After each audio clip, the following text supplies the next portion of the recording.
We are driving Mercedes and BMWs and Lexus. If you don't believe me, on your way home, look at the parking lot of New Birth. Mark Zuckerberg drives a Honda. Jeff Bezos drives a Honda. Y'all not saying anything to me. Warren Buffett drives a Toyota. Transparent moment. When I was living in Baltimore, before I came here to be your pastor, when I was living in Baltimore, I was driving a Bentley. I was digging the scene with a gangster lean. Whoop, whoop. It was all together clean. I was driving a Bentley. I got called to be your pastor, and our former chairman, Brother Thomas W. Dortch, and Bishop Neil Ellis said that your chief priority is to eradicate $32 million worth of debt. $32 million worth of debt was the responsibility that they pinned on me in becoming your pastor 4 years ago. God convicted me and told me, do not drive that Bentley to Atlanta. I got rid of that Bentley before I became your pastor because I had to make the critical decision, how in the world was I going to drive a Bentley when the staff at New Birth hadn't had a raise in 8 years?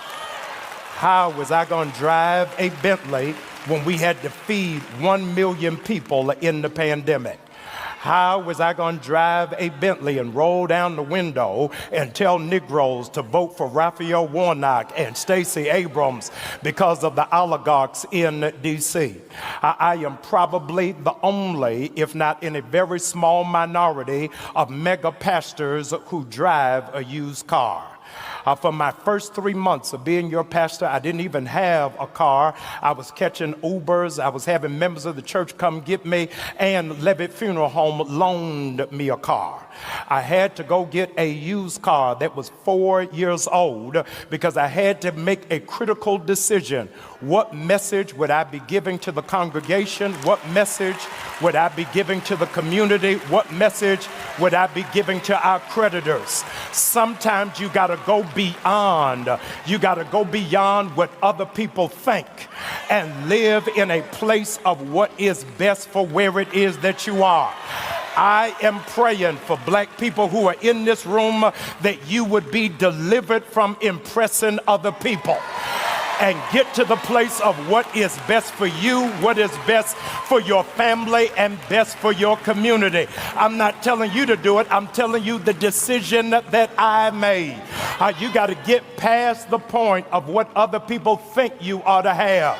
When I became the pastor, preachers from all over the country were calling me, saying, I know you getting ready to get a Bentley. I know you getting ready to get a Rolls Royce. But they didn't have the level of responsibility that I had. When you are making decisions for your family and decisions for your finances, do not slow down for what other people are going to think about you.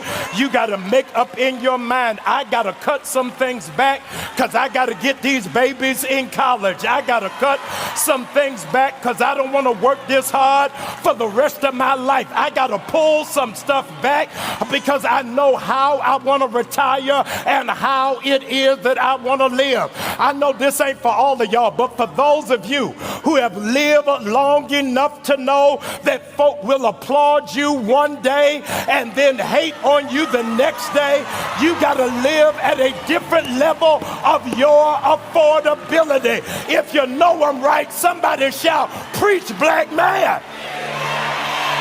That's the